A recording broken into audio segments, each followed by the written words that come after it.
कधी कधी जीवनात अशी वेळ येते जिथे सगळं थांबतं, प्रयत्न करतो पण परिणाम नाही. दिसतं की बाकी सगळे पुढे गेले पण आपण मात्र त्याच जागी उभे आणि मनात एकच प्रश्न, माझी वेळ कधी येणार. आजची ही स्टोरी आहे एक बी, एक तरुण आणि श्रीकृष्णाचा संदेश जो सांगतो योग्य वेळ नक्की येते. फक्त तो तुटून जाऊ नकोस. एका गावात एक तरुण राहायचा. त्याचं स्वप्न मोठं होणं, स्वतःचं नाव बनवणं. तो प्रयत्न करायचा, धडपड करायचा, दिवसरात्र मेहनत करायचा, पण काही केलं तरी यश मिळेना.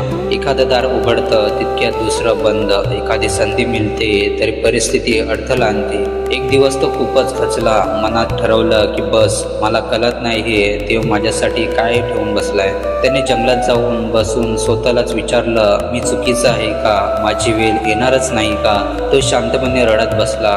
तेवढ्यात मंद वारा वाहू लागला आणि त्याच्या कानात एक आवाज आला, शांत, मधुर पण शक्तिशाली. तू एवढ्या लवकर हार का मानतोयस? तो चकित झाला. त्याच्यासमोर प्रकट झाले श्रीकृष्ण भगवान. त्यांच्या चेहऱ्यावर शांत स्मित आणि डोळ्यात असीम प्रेम. कृष्ण त्याला म्हणाले, चल तुला काही दाखवतो. ते दोघे एका शेतात गेले. पावसात भिजलेलं, चिखलाने भरलेलं एक छोटंसं बी जमिनीत पडलेलं होतं. कृष्ण म्हणाले, हे बघ, हे बी, याला सूर्य दिसतोय का? याला हवा मिळते का? यावर मातीचा भार आहे का? पावसाचा मारा आहे तरी हे बी तग धरून आहे. तरुण म्हणाला, पण ते बी तर काही करू शकत नाहीये. ते अडकलंय. कृष्ण असले अडकलंय की तयार होतंय? कृष्ण म्हणाले, बी बाहेरून शांत दिसतंय पण आतून मात्र ते काम करत असतं. त्याची मुले आत खोल जात असतात, शक्ती जमवत असतात. मातीचा भार, पावसाचा मारा हे सगळं त्याला कमजोर करण्यासाठी नाही तर जास्त मजबूत करण्यासाठी असतं. कारण जेव्हा बी जमिनीत टिकतं तेव्हाच ते झाड होतं. जे तग धरत नाही ते उगवण्याच्या आधीच मरतात. तरुण विचारात पडला. कृष्ण पुढे म्हणाले, तुझं आयुष्यही असंच आहे. आता जे अडथळे, जे अपयश, जे संघर्ष दिसत आहेत ते तुला खाली खेचत नाहीयेत. ते तुला तू तयार होईपर्यंत रोखून धरत आहेत. अजून तुझ्या व्यक्तिमत्वाची मुलं तयार होत आहेत. तुझ्या संयमाची परीक्षा होत आहे. तुझ्या स्वप्नांसाठी तुला अधिक सक्षम केलं जात आहे.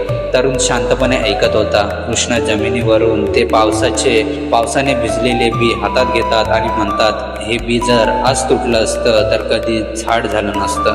पण जर याने थोडा आणखी तग धरला तर उद्या हेच पृथ्वीला सावली देणार आहे, फल देणार आहे, शेकडो जीवांना जीवन देणार आहे. ते त्याच्याकडे पाहून म्हणाले, योग्य वेळ येतेच पण ती तुझ्या संयमाने ठरते. कृष्ण त्याच्या खांद्यावर हात ठेवून म्हणाले, जेव्हा परिस्थिती कठीण असते तेव्हा लक्षात ठेव, हीच तुझ्या वाढीची वेळ आहे. बी पावसातलं असेल, जमिनीत दाबलं गेलं असेल, पण त्याचं भविष्य नेहमी उज्ज्वल असतं. फक्त एक काम कर, तुटून जाऊ नकोस, टिकून राहा. कृष्ण अदृश्य झाले पण शब्द राहिले. आत्म्यात खोलवर तो तरुण उठला. डोळ्यातलं पाणी थांबवलं. कमकुवतपणा ताकद बनला. तो म्हणाला, मी आता टिकून राहणार कारण माझी वेळ येणारच. आणि तिथूनच त्याचा खरा प्रवास सुरू झाला. मित्रांनो, कथेचं तत्वज्ञान इतकंच लक्षात ठेवा, अंधार मध्येच शेवट नाहीये, तो प्रकाश येण्याआधीचा संकेत असतो. तग धरून राहणारेच उगवतात आणि तुमची वेळ येईल. फक्त हार मानू नका.